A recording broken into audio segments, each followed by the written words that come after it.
Hello and welcome, dear friends, to Easy English Learning. I am so grateful you are here today. In just a moment, I'm going to share with you a very special story, a story about love that survives against all odds, about promises that transcend time, and about the incredible power of hope. This isn't just any story, it's a journey that will make your heart ache and then heal it again. And the beautiful thing is, while we experience this emotional journey together, you'll be learning English in the most natural, immersive way possible. Our brains remember the words and phrases much more effectively than through rote memorization. Before we begin, let me tell you why this method works so well. When we connect language with deep emotions and compelling stories, conversational English, the kind people actually speak in everyday life.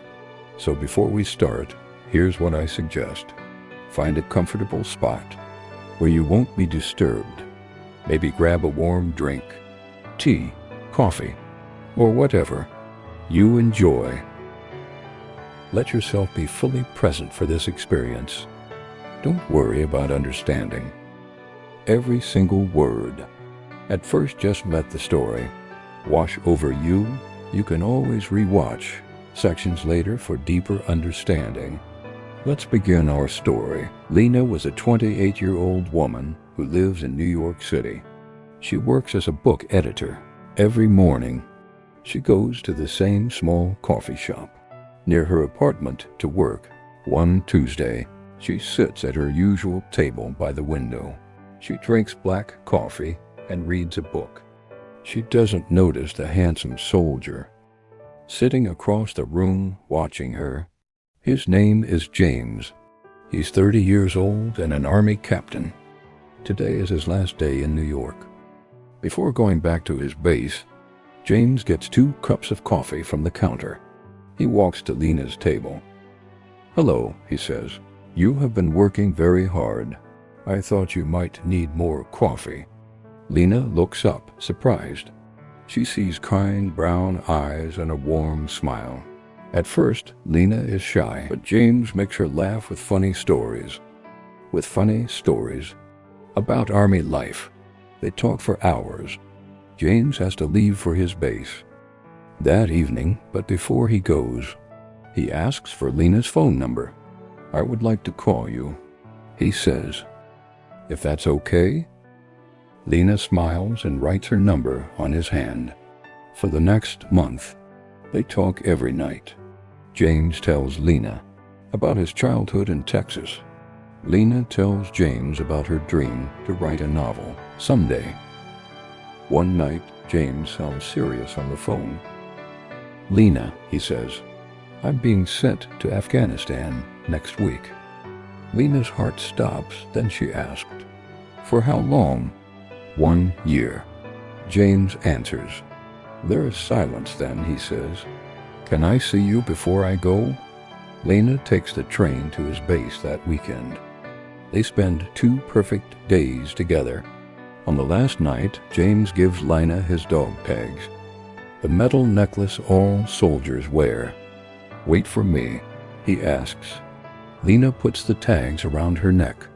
"I promise." At first, James emails Lena every day. The emails make her laugh. "The food here is terrible. I miss your coffee shop. Today a goat walked into our base. We named him Steve. He's just busy," she tells herself. But after 3 months, the emails come less often. Then one day, they stop completely. Lena tries not to worry. One afternoon, Lena is working in the coffee shop. When 2 soldiers enter, they walk straight to her table. "Miss Chung," one asks, "we need to talk to you about Captain."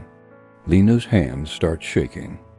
James's unit was attacked. The soldier says, "We can't find him. We think he may be a prisoner." Lena feels like she can't breathe. She holds James's dog tags so tightly. They leave marks on her hand. Months pass, then years.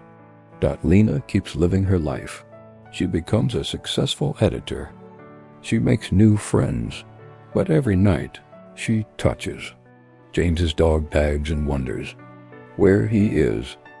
Her best friend, Sarah, says, "Lena, it's been 5 years. You need to move on." But Lena shakes her head. "I made a promise."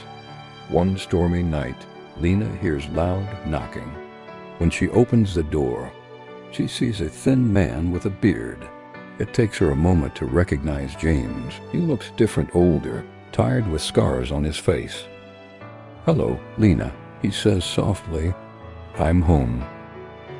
James tells Lena everything. The Taliban captured him.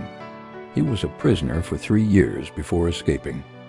Then he spent 2 more years in hospitals, learning to walk again. "It was your letters that kept me alive," he says. "I read them every night." Lena helps James heal. She teaches him to enjoy simple things again. Morning coffee, walks in the park, rainy days at home. 1 year after James returns, they go back to their coffee shop. James gets down on one knee. "Lena Chung," he says, "will you marry me?" Lena says yes. Through happy tears on their wedding day.